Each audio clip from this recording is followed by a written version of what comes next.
السلام علیکم ورحمۃ اللہ وبرکاتہ۔ بسم اللہ الرحمن الرحیم والصلاة والسلام علی رسولہ الکریم وعلی آلہ وصحبہ اجمعین، اما بعد۔ خواتین و حضرات، دورہ قرآن کی نشست کے ساتھ خلیق الرحمن آپ سے مخاطب ہے۔ دورہ قرآن کی نشست ہماری رمضان کریم میں ہوتی ہے۔ اس سے پہلے ہمارے 2 دورے ہو چکے ہیں، اور دورہ قرآن کا مطلب یہ نہیں ہے کہ ہم پورے قرآن پہ بات کرتے ہیں۔ رمضان کی مختصر سی نشست میں ہم کوشش کرتے ہیں کہ قرآن کریم کی کم و بیش ہر سپارے کی اور اہم ترین صورتوں کی جو منتخب آیات ہیں ان پہ بات کی جائے۔ اس سے پہلے ہم 2 سال بات کر چکے ہیں، گزشتہ سال بھی، گزشتہ سے پیوستہ سال بھی ہم قرآن کریم کی آیات پہ بات کر چکے ہیں، اور گزشتہ سال تو ہم نے جو قرآن کریم کا ایک ربط ہے اس پر ہم نے فوکس کرنے کی کوشش کی تھی۔ اس سال ہم منتخب آیات ہی کے بیان پر فوکس کریں گے، اسی کو بیان کرنے کی کوشش کریں گے، لیکن ہماری ترتیب یہ ہوگی کہ جن آیات پہ اس سے پہلے 2 دورہ قرآن میں ہماری بات ہو چکی ہے ہم ان پہ بات نہیں کریں گے۔ اگر کوئی بات آ جائی تو اختصار کے ساتھ بات کریں گے، کیونکہ وہ دورہ قرآن کی جو 2 نشستیں، 2 سالوں کی جو نشستیں ہیں وہ ہمارے یوٹیوب چینل پہ موجود ہیں، تو وہاں سے انہیں سنا جا سکتا ہے، تو اس لیے اس پر بات کرنا میں نے ضروری نہیں سمجھا۔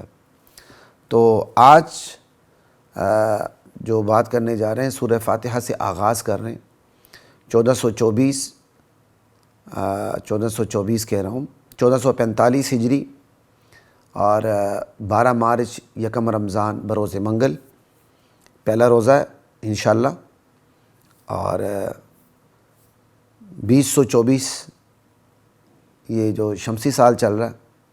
سورہ فاتحہ میں ہماری چونکہ ڈیٹیل سے بات ہو چکی، اس لیے ہم سورہ فاتحہ پہ ان ڈیٹیل بات نہیں کریں گے۔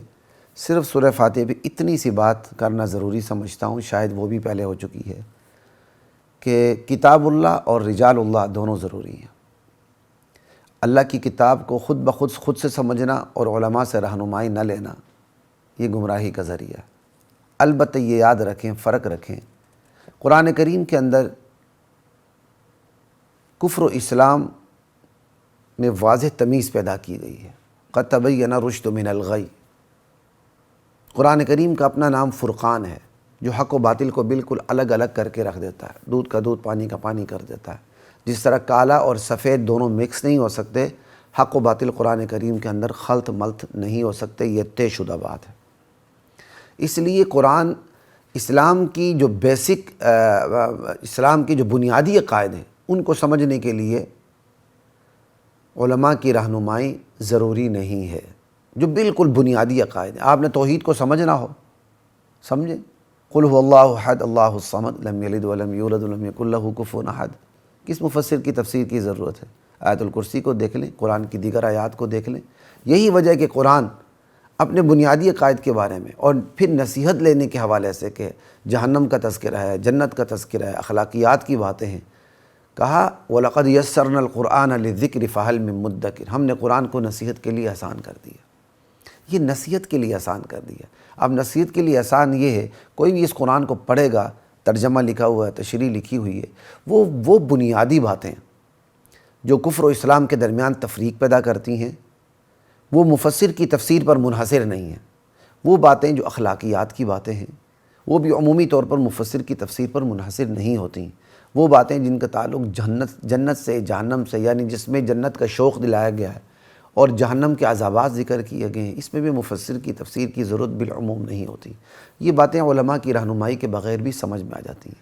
لیکن جہاں تک بات ہے قرآن کی تفصیلات کی، تو وہاں پھر یعلمہم الکتاب، اللہ کے نبی نے بھی اپنے صحابہ کو، باوجود کہ صحابہ اپنے وقت کے بہترین عربی دان تھے، آپ ان کو کتاب سکھاتے تھے۔ وہ یعلمہم الکتاب، تعلیم کتاب۔ تو کتاب سیکھے بغیر آتی نہیں، سکھائے بغیر آتی نہیں۔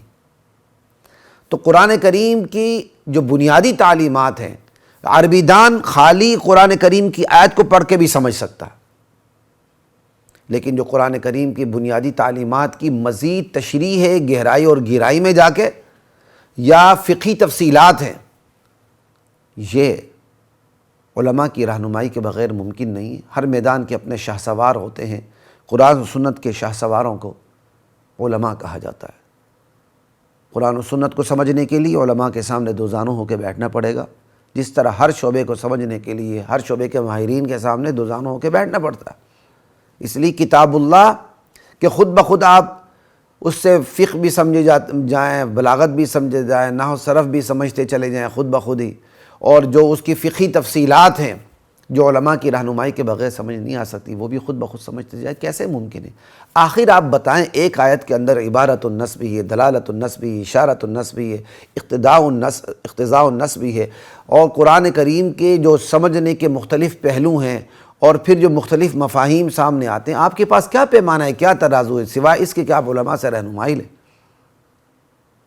اس لیے یہ بات اتنی بدی ہے، لیکن چونکہ جیسے جیسے دور گزرتا جا رہا ہے، دین کی وقت لوگوں میں کم ہوتی جا رہی ہے، دنیا کی وقت بڑھتی جا رہی ہے، وہ دنیا کے لیے استاد ضروری سمجھتے ہیں، دین کے لیے استاد ضروری نہیں سمجھتے، تو اتنی بدیہی بات جو ایک یونیورسل ٹروتھ ہے، کائناتی سچائی ہے، اس کو بھی سمجھانے کی ضرورت پیش آتی ہے۔ خدا کے بندوں، ہوش کے ناخن لو۔ جہاں تک کفر و اسلام میں تفریق کی بات ہے، علماء کی رہنمائی کی ضرورت نہیں ہے، لیکن جہاں تک بات ہے کہ اس کی تفصیلات میں جانا اور فقہی تفصیلات کے اندر جانا، قرآن کریم سے مسائل کو اخذ کرنا، استنباط کرنا، یہ علماء اور فقہاء کے بغیر ناممکن ہے۔ پھر بھی کسی کو سمجھ نہیں آتی تو پھر لکم دینکم ولی دین، لا الہ الا اللہ۔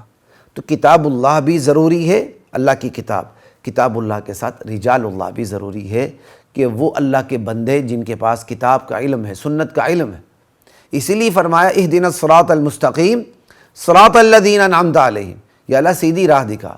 وہ سورہ فاتح جو پورے قرآن کریم کی سمری ہے، تو اہدنا الصراط المستقیم پہ بس فل سٹاپ لگنا چاہیے تھا، لیکن سمری ہونے کے باوجود لیکن یہاں فل سٹاپ نہیں لگا، بلکہ کہہ دیا صراط الذین انعمت علیہم، ان لوگوں کا راستہ یا اللہ جن پر تو نے انعام کیا۔ تو اس کا مطلب تسلسل ہے، منعم علیہم پہلے، آپ ان کے بعد آ رہے ہیں۔ آپ کو منعم علیہم انعام یافتہ طبقے میں شامل ہونے کے لیے ان سے آپ کو منسوب ہونا پڑے گا، ان سے آپ کو تعلق استوار کرنا پڑے گا، شاگردی کا تعلق بنانا پڑے گا۔ صحابہ نبی کے شاگرد تھے، تابعین صحابہ کے شاگرد تھے، تبع تابعین تابعین کے شاگرد تھے۔ یہ اس طرح تسلسل آیا ہے انعام یافتہ طبقے کا، یہی تسلسل آج بھی برقرار رکھنا ہوگا۔ تو خواتین و حضرات یاد رکھیے گا۔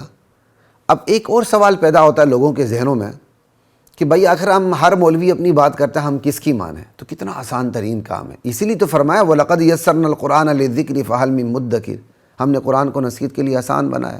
فَأَيْنَ تَذْهَبُونَ، تم قرآن کو چھوڑ کے کہاں جا رہے ہو؟ إِنْ هُوَ إِلَّا ذِكْرٌ لِلْعَالَمِينَ، یہ تو پورے عالم کے لیے، عالمین کے لیے نصیحت نامہ، ہدایت نامہ بن گیا ہے۔ اس کا طریقہ کار یہ ہے، جو لوگ اس شک میں پڑھتے ہیں دیوبندیز ٹھیک ہیں، وہابی کیا کہتے ہیں اہل حدیث ٹھیک ہیں، بریلوی ٹھیک ہیں، فلاں ٹھیک ہیں، فلاں ٹھیک ہیں، ہم کہاں جائیں؟ ان کے لیے گزارش یہ ہے کہ وہ کسی کی نہ مانیں، وہ ترجمہ قرآن کا لے لیں جن پر دیوبندی، بریلوی، اہل حدیث تینوں کے اکابرین کے دستخط موجود ہے کہ یہ قرآن کریم کا ترجمہ درست ہے۔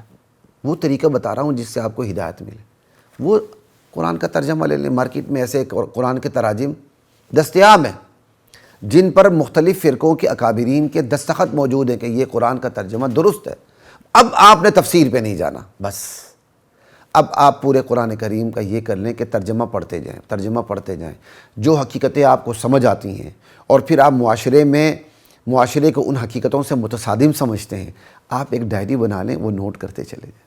جو آپ کو سمجھ نہیں آتی آپ چھوڑ دیں، وہ آگے آ کر کسی آیت میں، کسی مفصل آیت میں سمجھ آ جائے گی، یا سمجھ میں نہیں آتی بھی تو چھوڑ دیں، الحمدللہ سے شروع کر دیں، ایک ڈائری رکھ لیں، اور قرآن کے بنیادی عقائد جو بنیادی آپ کیا کہتے ہیں بنیادیں ہیں جن کے بارے میں آپ سمجھتے ہیں، آپ کو اب کیا پتہ بنیادی غیر بنیادی عقائد کیا، جو بالکل ABC الف بے کے سطح پر ہے، میں اس کی بات کر رہا ہوں۔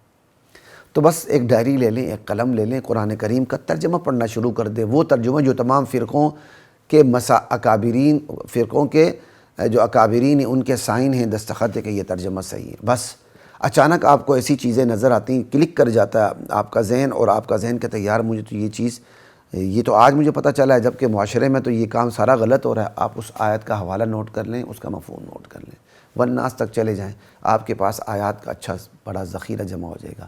اب معاشرے میں غور کریں کہ قرآن نے جو حقیقتیں ABC کی طرح آسان کر کے آپ کو سمجھا دی ہیں، اور قرآن نے جو عقائد اتنے آسان طریقے سے سمجھا دی کہ ABC الف با تا سا مشکل ہے، لیکن قرآن کے ان حقائق کو سمجھنا آسان ہے۔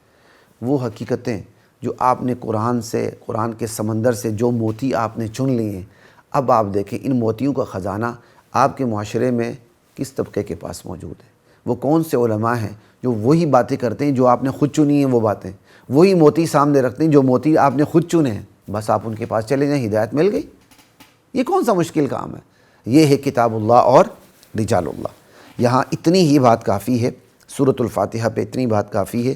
ہم سورۃ البقرہ کی طرف اب سفر کرتے ہیں، لیکن سورۃ البقرہ اور سورۃ الفاتحہ کا ایک وہ ربط بیان کرتا ہوں جو اللہ نے میرے دل میں القاء کیا ہے۔ ذالکما مما علمنی ربی۔ سورۃ البقرہ سورۃ الفاتحہ کو دیکھ لیں، اللہ آغاز یہ اپنی تعریف سے کرتے ہیں، الحمدللہ رب العالمین، لوگوں سن لو۔ تب تعریفیں تو صرف مجھے جچتی ہیں کیونکہ میں اللہ ہوں۔ اور جب سورہ بقرہ کا آغاز ہوتا ہے تو اللہ تعالیٰ اپنی کتاب کی تعریف کرتے ہیں، لوگوں سن لو، ذالک الکتاب لا ریب فیہ، میں اللہ، میری جو کتاب ہے نا اس کتاب میں بھی شک نہیں، جس طرح میری ذات میں شک نہیں، صفات میں شک نہیں، تو یہ کتاب تو میری صفت ہے، اس میں بھی کوئی شک نہیں، یہ تو تقوی والوں کے لیے ہدایت ہے۔ تو سورۃ الفاتحہ میں اللہ نے اپنی تعریف کی، اور سورۃ البقرہ میں اللہ نے اپنی کتاب کی تعریف کی، یعنی پہلے صاحب کتاب کی تعریف اور پھر بعد میں کتاب کی تعریف۔ یہ ہے سورۃ البقرہ اور سورۃ الفاتحہ میں وہ ربط جو اللہ نے مجھے القاء کیا اور میں نے آپ کو بتا دی۔ ٹھیک ہے جی، اب آگے چلتے ہیں۔ کچھ باتیں وہ جو ہو چکی، لیکن ایک نئے اسلوب میں آپ کو بات کر دیتا ہوں۔ صاحب کتاب کی صفات، صاحب کتاب کون؟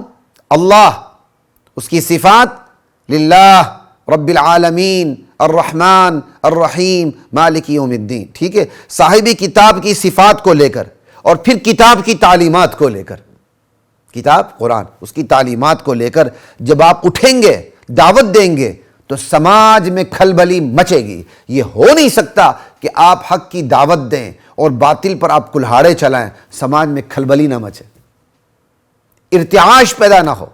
آپ کھڑے پانی میں جب ایک چھوٹی سی کنکر بھی پھینک دیتے ہیں نا، کنکری بھی پھینک دیتے ہیں، تو دور تک اس پانی میں ارتعاش پیدا ہو جاتا ہے، پتہ چلتا ہے کہ کسی نے کوئی کنکری پھینکی ہے، کسی نے کوئی پتھر پھینکا ہے، کوئی بھی چیز پھینکی ہے۔ بالکل اسی طرح آپ صاحب کتاب اللہ کی صفات کو لے کر، کتاب اللہ کے قرآن کی تعلیمات کو لے کر جب آپ اٹھیں گے، اس کی دعوت دیں گے، سماج میں ارتعاش ضرور پیدا ہوگا۔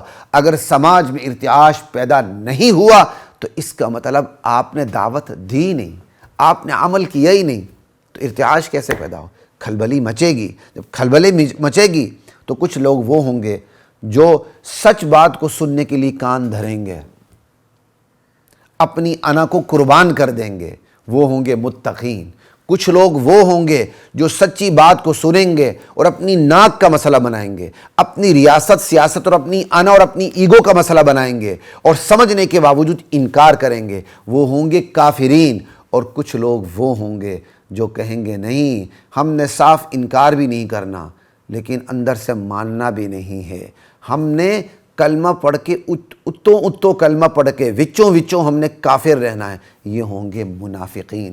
قرآن کریم نے بالکل اپنے آغاز میں ہی ان تین گروہ کا ذکر کیا، اگر ایک چوتھا گروہ بھی ہے وہ بھی انہی کے اندر داخل ہو جاتا ہے۔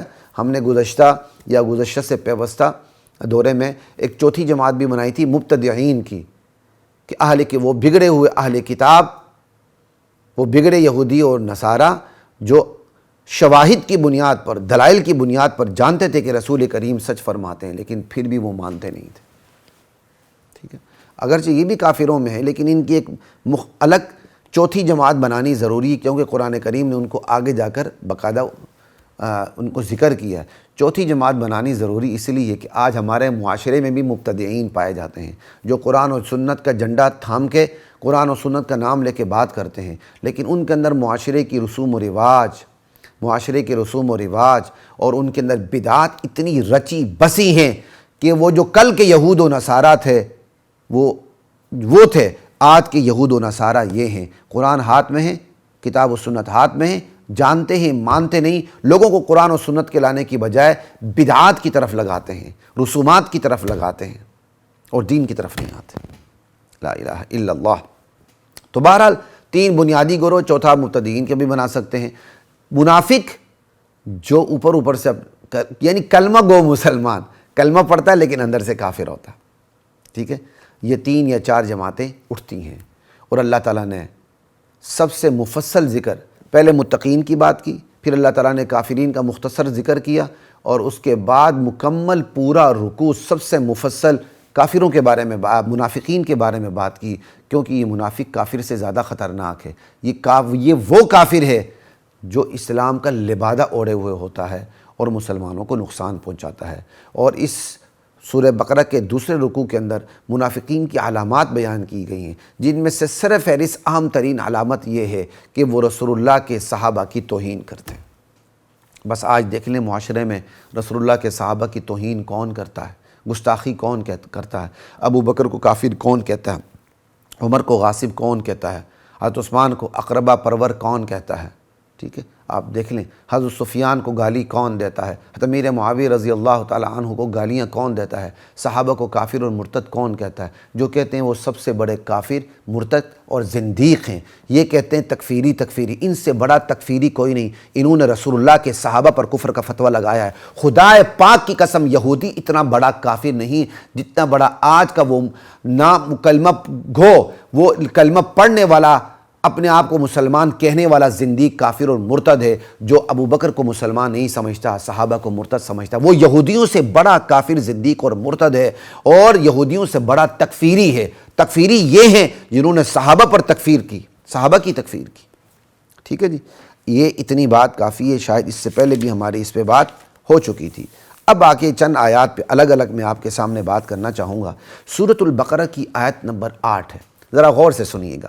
وَمِنَ النَّاسِ مَن يَقُولُ آمَنَّا بِاللَّهِ، کچھ بدبخت معاشرے میں ایسے لوگ بھی ہیں جو کہتے ہیں ہم ایمان لے آئے اللہ کی توحید پر، اللہ پر، وَبِالْيَوْمِ الْآخِرِ، آخرت پر بھی ایمان لے آئے، ایک آخرت ایک اللہ، تو سب کچھ درمیان میں آ گیا نا، یعنی ان کا دعویٰ ہے کہ ہم اسلام پہ ایمان لے آئے۔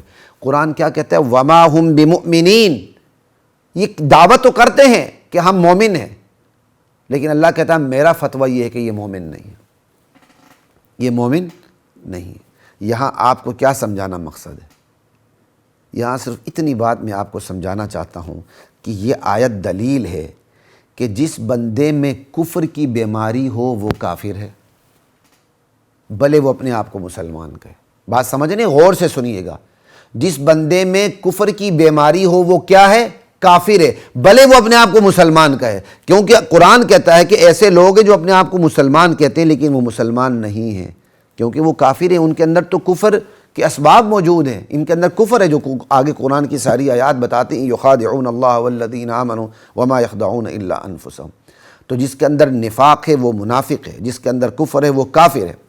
ایسا نہیں کہ ایک شخص کے اندر یقینی کفر تو موجود ہے اور آپ تسلیم بھی کریں بالفرض کہ اس کے اندر یقینی کفر موجود ہے، لیکن آپ کہیں یقینی کفر تو ہے، میں کافر نہیں کہتا، کیا مطلب ہے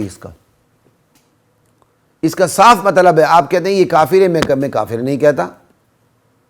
آپ اس کو سپیس دے رہے ہیں، آپ اس کو راستہ دے رہے ہیں، آپ اس کو اسلام میں گھس کر وار کرنے کا ایک مکمل طور پر آپ اس کے لیے سہولت کار کا فریضہ ذمہ داری سر انجام دے رہے ہیں۔ اللہ اکبر۔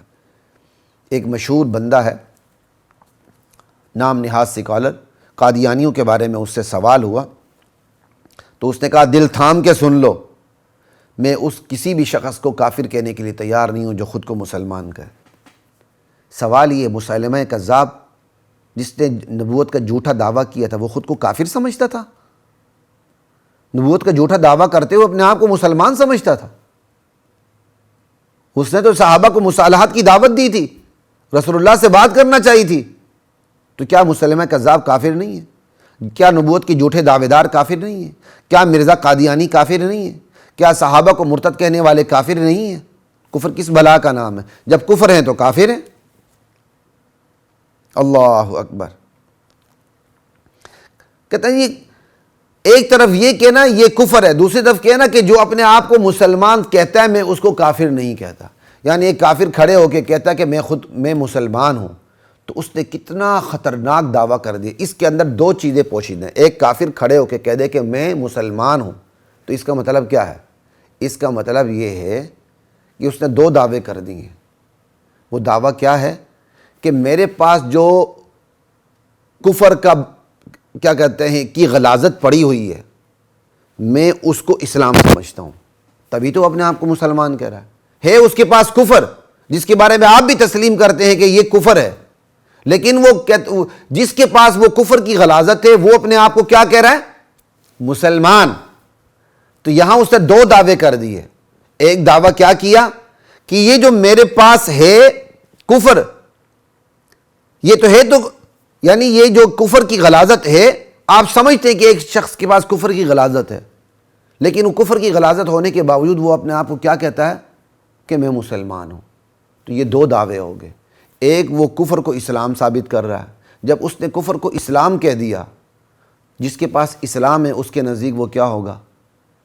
وہ اسلام کو کفر کہے گا۔ جب اس نے اپنے کفر کو اسلام کہہ دیا تو اسلام کو تو کافر کہے گا۔ تو یہاں دو باتیں آ گئیں۔ ایک شخص اپنے آپ کو یعنی اپنے کفر کو اسلام کہے تو یہاں دو دعوے ثابت ہوتے ہیں۔ ایک یہ کہ وہ کفر کو اسلام سمجھتا ہے، اور دوسرا خود بخود ثابت ہوتا ہے کہ وہ اسلام کو کفر سمجھتا ہے۔ اب جب بندہ کفر کو اسلام کہے تو دو باتیں ثابت ہو گئیں۔ کفر کو اس نے اسلام کہہ دیا ایک، تو اسلام خود بخود کفر ثابت ہو گیا دو، کیونکہ ایک نیام میں دو تلواریں تو نہیں آ سکتی۔ اب تیسری بات جو یہ کہتا ہے بندہ، کوئی سکالر نام نہاد، کہ قادیانیوں کے بارے میں تم میری بات دل تھام کے سن لو کہ جو اپنے آپ کو مسلمان کہتا ہے میں اس کو کافر نہیں کہتا، تو آپ نے یہ کہہ کر دراصل تصدیق کی سٹیمپ لگا دی ان کے لیے کہ میں آپ کو کافر نہیں کہتا۔ اس کا مطلب آپ نے تصدیق کر دی کہ وہ بندہ جس نے دو بڑے غلط دعوے کیے ہیں، کفر اسلام ہے اور اسلام کفر ہے، اور اس کے باوجود وہ اپنے آپ کو مسلمان کہتا ہے، آپ کہتے ہیں میں اسے کافر کہنے کو تیار نہیں ہوں۔ تو آپ نے ایسے زندیق اور مرتد کو جو کفر کو اسلام کہے، اسلام کو کفر کہے، آپ نے اس کو کافر نہ مان کے کہ چونکہ وہ اپنے آپ کو مسلمان کہتا ہے اس کے باوجود میں کافر کہنے کے لیے تیار نہیں ہوں، آپ نے نہ صرف کفر کی تصدیق کر دی بلکہ آپ نے کفر کی لیے راہیں اس کے لیے کھول دیں، اور کیا کہتے ہیں گمراہی کے راستے آپ نے کھول دیے کہ لوگ آئیں اور اس بندے کو سنیں جو کفر کی غلاظت بکتا ہے لیکن اپنے آپ کو مسلمان کہتا ہے، اور ساتھ سننے والوں کو حکم یہ کہ اس کو کافر مت کہیں۔ تو پھر کیا ہوگا؟ جب وہ کافر مت کہیں یہ بھی سنیں گے تو پھر جو وہ کفر بک رہا ہے اس کی نحوست، اس کی ہیبت، اس کی خباثت دلوں میں کم ہوگی کہ نہیں ہوگی؟ دین کی جو لمٹس ہیں وہ مشتبہ ہوں گی کہ نہیں ہوں گی؟ پھر بندہ جو قادیانی بنانے کی کوشش کرتے ہیں ان کے لیے کتنی سہولت کاری پیدا ہو گئی کہ جو بنانے کی کوشش کرتے ہیں ہم نے بننے کے لیے راہ ہموار کر دی۔ ہاں جی قادیانی اپنے آپ کو مسلمان کہتے ہیں لہٰذا ہم ان کو کافر کہنے کے لیے تیار نہیں، کیونکہ وہ اپنے آپ کو مسلمان کہتے ہیں۔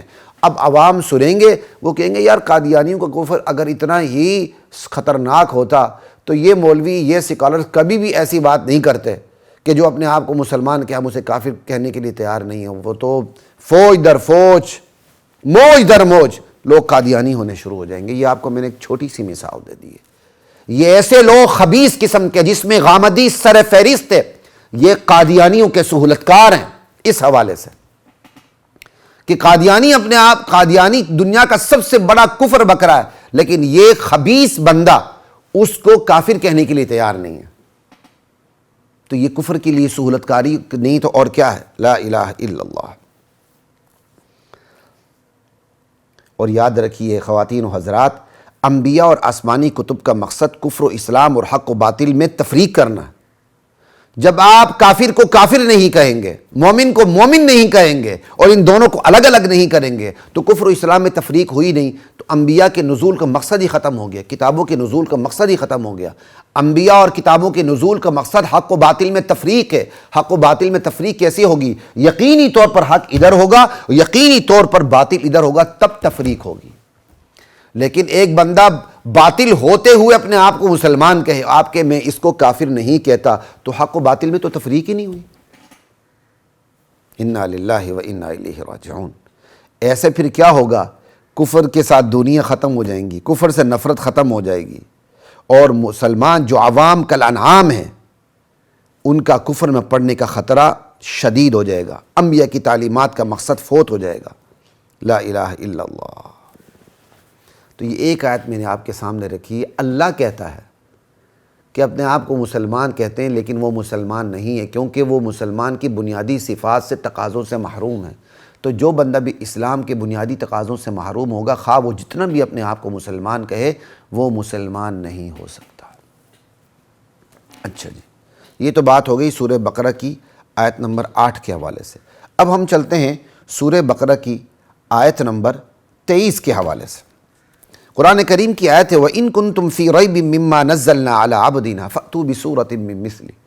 قرآن چیلنج دے رہا ہے، اگر اے لوگو تم شک میں ہو اس قرآن کے بارے میں جو ہم نے اپنے بندے پر نازل کیا، تو تم بھی ایک صورت بنا کے لاؤ، فَأْتُوا بِسُورَةٍ مِّن مِّثْلِهِ۔ پھر اکیلے کیا، تم سب اپنے حمایتیوں کو بلاؤ، وَادْعُوا شُهَدَاءَكُم مِّن دُونِ اللَّهِ إِن كُنتُمْ صَادِقِينَ۔ لیکن تم کبھی بھی اپنی اس کوشش میں کامیاب نہیں ہو گئی، یہ بھی فرما دیا فَإِن لَّمْ تَفْعَلُوا وَلَن تَفْعَلُوا، تم ہرگز اپنی اس کوشش میں کامیاب نہیں ہو سکتے۔ تو خواتین و حضرات، قرآن کا مقابلے کرنے کی سرتوڑ کوششیں کل بھی ہوئی تھیں۔ الفیل ملفیل وما ادراک ملفیل، ایسی چیزیں موجود ہیں۔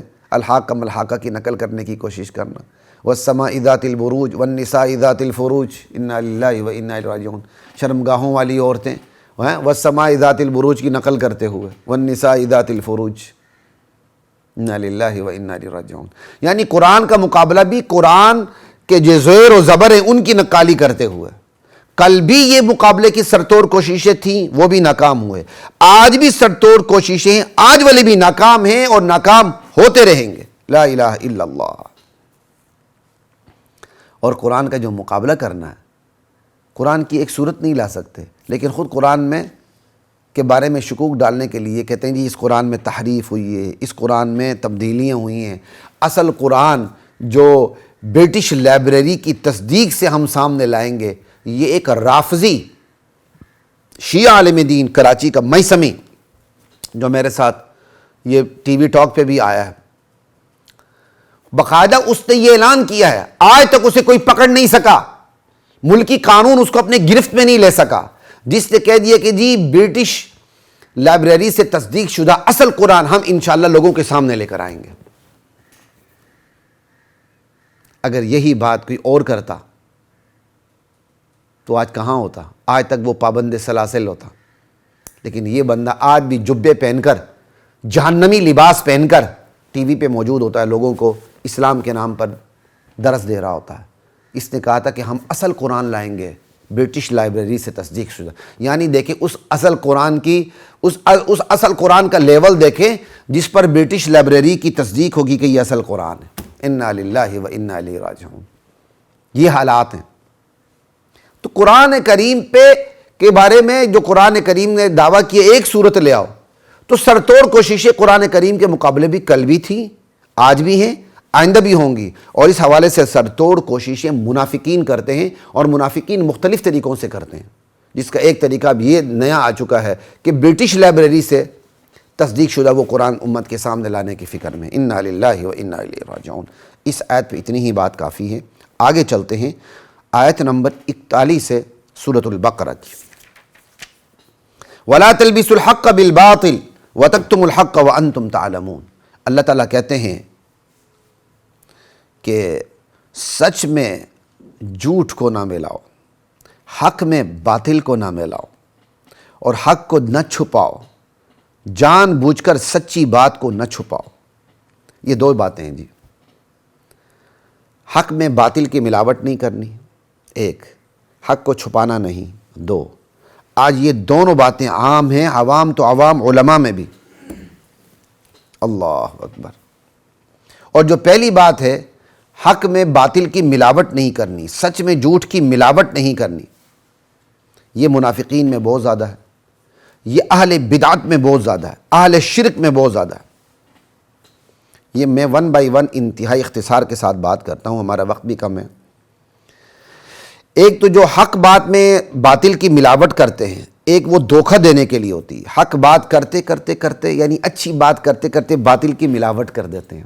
دھوکہ دینے، ان کی نیت ہی دھوکہ دینے کی ہوتی ہے، لیکن وہ دھوکہ کیسے دیتے ہیں؟ پہلے حق بات بیان کرتے ہیں، کرتے کرتے کرتے درمیان میں باطل کی ملاوٹ کر دیتے ہیں، تاکہ بندہ حق قبول کرتے کرتے باطل کو بھی قبول کر لے۔ یہ بالکل ایسا ہی ہے جیسے اب رمضان میں آپ کو یہ چیزیں بہت نظر آئیں گی، چھابڑی پہ پھل بیچ رہے ہوتے ہیں، خیر یہ سالہ سال ہی ایسا ہی ہوتا ہے، اوپر انہوں نے اچھے پھل رکھے ہوتے ہیں، اوپر انہوں نے اچھی سبزیاں رکھی ہوتی ہیں، نیچے انہوں نے بڑی کمال کی ترتیب دی ہوتی ہے، کاش یہ ذہن وہ اچھے کاموں کے لیے استعمال کرتے۔ بندہ ایسے اوپر دیکھتا ہے بہترین کیلے مالٹے پڑے ہوئے ہیں، جناب علی آم پڑے ہوئے ہیں، بہترین ٹماٹر پڑے ہوئے ہیں، سب کچھ پڑے ہوئے ہیں، جب آپ کہتے ہیں دے دو تو انہوں نے وہ ترتیب رکھی ہوتی کہ جس پہ ہاتھ مارتے ہیں، جب تھیلے میں آپ گھر جا کے کھولتے ہیں تو آدھے سے زیادہ خراب سبزی ہوتی ہے، آدھے سے زیادہ خراب فروٹ ہوتا ہے۔ وہ کیا ہے؟ اچھی سبزی میں بری سبزی کی ملاوٹ کر کے بیچنا۔ یہ بالکل حق بات کرتے کرتے دھوکہ دینے کے لیے کہ بھائی یہ ویسے تو ہاتھ میں نہیں آتے، پہلے اچھی اچھی باتیں کرو، جب اچھی اچھی باتیں کریں باطل کی ملاوٹ کر دیتے ہیں۔ آج بھی ایسا ہی ہے، یہ قادیانی بہت کرتے ہیں، اپنا اخلاق دکھاتے ہیں، سب کچھ دکھاتے ہیں، کرتے کرتے کرتے پھر جھوٹے نبوت کے جو جھوٹے دعوے دار ہے قادیانی، پھر اس کی جھوٹی نبوت کو سامنے پیش کر دیتے ہیں۔ ایک تو یہ طریقہ ہو گیا کہ حق میں باطل کو ملانا، کہ حق بات کرتے کرتے دھوکہ دینے کے لیے حق بات کرتے کرتے باطل کی ملاوٹ، یا حق پر ایمان ہی ادھورا ہے، ان کو پتہ، وہ کہتے ہیں یار ہم نے تو کچھ لینا کچھ نہیں لینا، جیسے یہود و نصارہ تھا فتؤمنون ببعض الکتاب وتکفرون ببعض، یعنی وہ اپنے آپ کو آسمانی دین کا متبع سمجھتے ہیں، لیکن ایک بات کو لیتے دوسری بات کو نہیں لیتے۔ وہ کہتے نہیں یہ 1400 سال 1000 سال پرانی باتیں، 2000 سال پرانی باتیں گراؤنڈ ریئلٹی کے خلاف ہیں، یہ آج نہیں چل سکتی۔ وہ کلچر اور ثقافت کو معیار بناتے ہوئے، نام نہاد گراؤنڈ ریئلٹی کو معیار بناتے ہوئے دین کی آدھی بات کا انکار کر دیتے ہیں، آدھی بات کو مان لیتے ہیں، پھر وہ ادھورا دین پیش کرتے ہیں۔ یہ کام بھی آج کل بہت زیادہ ہو رہا ہے مسلمانوں کے اندر بھی، خود قرآن و سنت کی باتوں کو آدھا مانتے ہیں، نام نہاد شناختی کارڈ کا مسلمان، آدھا نہیں مانتے، اور اس آدھے کو ادھوری بات کو پوری بات بنا کر پیش کرتے ہیں۔ لا الہ الا اللہ۔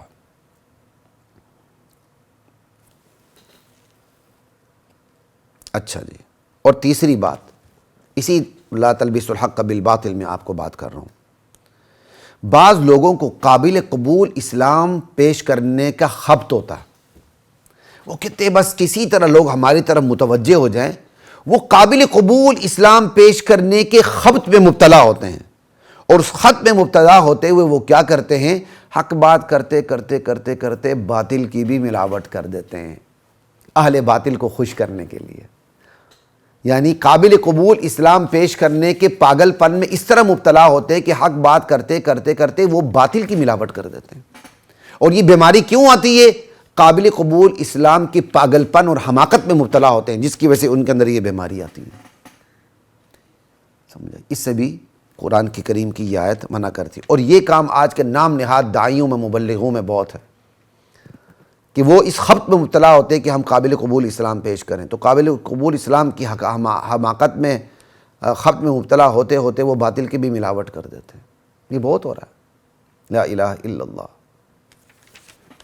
اچھا جی، اور یہی آیت ہے نا، حق و باطل کو خلط ملط نہیں کرنا۔ کیوں بھائی؟ لا اکراہ فی الدین قد تبین الرشد من الغی، دین میں کوئی زبردستی نہیں، کسی کو دین میں زبردستی مسلمان بنایا نہیں جا سکتا، البتہ جس نے اوتھ لے لیا، حلف لے لیا، اس کو اپنی حلف کی پاسداری کرنی ہوگی، اس کی خیر نہیں ہے۔ قد تبین الرشد من الغی، حق باطل سے بالکل الگ تھلگ ہو چکا ہے، لا الہ الا اللہ۔ جب حق باطل سے الگ ہو چکا ہے تو جس کے اندر کفر ہے وہ کافر ہے، جس کے اندر نفاق ہے وہ منافق ہے، جس کے اندر ایمان ہے وہ مومن ہے، الگ کرنا پڑے گا۔ اگر آپ نے جس کے اندر کفر ہے اس کو کافر نہیں کہا، جس کے اندر نفاق ہے اس طبقے کو، اس فرد کو آپ نے منافق نہیں کہا، جس کے اندر ایمان ہے اس فرد کو، اس طبقے کو آپ نے مومن نہیں کہا، تو آپ نے قد تبین الرشد من الغی پہ عمل نہیں کیا۔ آپ کو اس بات پر یقین ہی نہیں کہ حق و باطل الگ الگ ہے، لا الہ الا اللہ۔ اور اگلی بات جو اس آیت میں ہے، یہ تو میں نے ساری تشریح کر دی، لا تلبسوا الحق بالباطل کی، آگے وتکتموا الحق، یعنی لا تکتموا الحق، تم نے حق کو چھپانا نہیں ہے، ٹھیک ہے؟ اب یہ حق کو چھپانا بھی عام ہو چکا ہے، علماء بیچارے اپنے معاشی کیا کہتے ہیں اس میں اپنے آپ کو زندہ رکھنے میں مصروف ہیں، تو بہت بڑی تعداد اپنے معاشی بحران کی وجہ سے حق بات کو چھپا رہی ہے، حق بیان، اور بہت سے لوگ لوگوں سے واہ لینے کے لیے حق بات کو چھپاتے ہیں، اور اللہ تعالیٰ نے کہا حق کو چھپانا نہیں ہے۔ آگے بات آئے گی فاصدع بما تؤمر، میرے نبی ہم نے جو آپ کو دین دیا اور دین کو پھیلانے کا جو حکم دیا ہے اس کو کھول کے بیان کریں، اور مشرکین کے رد عمل سے آپ بے پرواہ ہو جائیں، واعرض عن المشرکین۔ تو آج کی اس نشست کی آخری آیت پہ میں بات کرنے لگا ہوں، سورۃ البقرہ کی آیت نمبر 45 ہے، وَاسْتَعِینُوا بِالصَّبْرِ وَالصَّلَاةِ، میرے بندو تم نے ہر کام میں صبر و صلاۃ سے کام لینا۔ ہمارا محاورہ یار صبر و تحمل سے کام لو، میں یہ محاورے کو غلط نہیں کہتا، لیکن اس محاورے سے اچھا محاورہ بتانے لگا ہوں جس کو آپ محاورہ بنانے کی کوشش کریں، کیونکہ محاورہ کہتے اس جملے کو ہے جو عام ہو جائے۔ آپ کو یار صبر و صلاۃ سے کام لو، بھائی تحمل کا بھی وہی مطلب ہو گیا، صبر کا بھی وہی مطلب ہو گیا، تو آپ ایسا کیوں کرتے ہیں؟ آپ کہیں یار صبر و صلاۃ سے کام لو، اس جملے کو محاورہ بنانے کی کوشش کریں، علماء اس جملے کو عام کریں، صبر و صلاۃ سے کام لو، کیونکہ یہ اس محاورے کی، اس جملے کی تاکید آپ کو اگر یہ محاورہ بن جائے قرآن کریم سے ملتی ہے، وَاسْتَعِینُوا بِالصَّبْرِ وَالصَّلَاةِ، لوگوں اپنے ہر کام میں صبر و صلاۃ سے کام لو۔ تو ہمیں بھی اپنے محاورے میں یہ استعمال کرنا چاہیے، یار صبر و صلاۃ سے کام لو۔ سمجھ آئی؟ صبر کیا ہے؟ صبر اپنے آپ کو روکنے کا نام ہے نا۔ اب صبر کی 3 قسمیں بتا دیتا ہوں۔ صبر عن المعصیہ، گناہوں سے رکنا، یہ سب سے بڑا صبر ہے، اس سے بڑا صبر دنیا میں نہیں ہے۔ سب سے بڑا گناہ شرک ہے، صبر عن الشرک، صبر عن الکفر، صبر عن البدعات، صبر عن الکبائر، صبر عن الصغائر، صبر عن الشبہات۔ اس سے بڑا صبر اللہ نے پیدا ہی نہیں کیا۔ مصیبت پر بھی صبر اتنا بڑا صبر نہیں جتنا شرک اور کفر سے صبر کرنا، اس سے بڑا صبر اللہ نے پیدا ہی نہیں کیا۔ اللہ کہتے ہیں صبر و صلاۃ سے کام لو، اپنے آپ کو گناہوں سے بچاؤ، کبائر سے، صغائر سے، شرک سے، کفر سے، بدعات سے، اس صبر سے کام لو۔ اور اگلا صبر، صبر علی الطاعہ، صبر علی الطاعہ کیا کہتے ہیں؟ نیکی پر جم جانا۔ اب جب آپ گناہوں سے بچیں گے تو نیکی پر جمنے کی توفیق ملے گی۔ ایک بندہ نیکیاں کرتا ہے لیکن ساتھ گناہ کا روشندان نہیں بلکہ اس نے مستی گیٹ کھولا ہوا ہے، وہ نیکی پر جمے گا نہیں، یہ بات یاد رکھیے گا۔ یہ ہر بندہ اپنا مشاہدہ خود کر لے، میں گناہ گار بھی اس میں شامل ہوں، ہر بندہ مشاہدہ کر لے۔ اگر وہ گناہوں سے صبر کرے نا، صبر عن المعصیہ کرے، تو صبر علی الطاعہ کی بھی توفیق خود بخود ملنی شروع ہو جاتی ہے۔ گناہوں سے صبر کرے گا، نیکی پر جمنے کی توفیق ملتی ہے۔ اگر گناہوں سے صبر نہیں ہے نا تو نیکی پر جمنے کی توفیق نہیں ملتی۔ مثال کے طور پر ایک بندہ وہ آنکھ کی خیانت میں مبتلا ہے، ہر وقت وہ آنکھ کی لذت، جھوٹی لذت، وہ آنکھ کی خیانت کرتا رہتا، مزے لیتا آنکھ کے، اس کو نماز میں جمنے کی توفیق نہیں ملے گی، اللہ کے سامنے ہاتھ اٹھانے کی توفیق نہیں ملے گی، نیکی پر جمنے کی توفیق نہیں ملے گی۔ گناہ پر جمنا نہیں، استغفر اللہ اگر میں نے کہہ دیا تو، اس کو نیکی پر جمنے کی توفیق نہیں ملے گی۔ نماز پڑھے گا لیکن چونکہ اس نے گناہوں کا مستی گیٹ اپنی آنکھوں سے کھول کر رکھا ہوا ہے، وہ نیکی پر جمے گا نہیں۔ لیکن اگر اس نے اپنے آنکھوں کی حفاظت کی، اپنی آنکھوں کی، تقوی پہ رہا ہے، صبر عن المعصیہ، خدا کی قسم انشاءاللہ نیکی پر جمنے کی توفیق ملے گی۔ یہ ہے صبر علی المعصیہ، استغفر اللہ، صبر علی الطاعہ، نیکی پر جمنا، یہ صبر ہے۔ آپ نیکی پر جمے رہتے ہیں، برائیوں سے بچے رہتے ہیں، صبر عن المعصیہ، صبر علی الطاعہ۔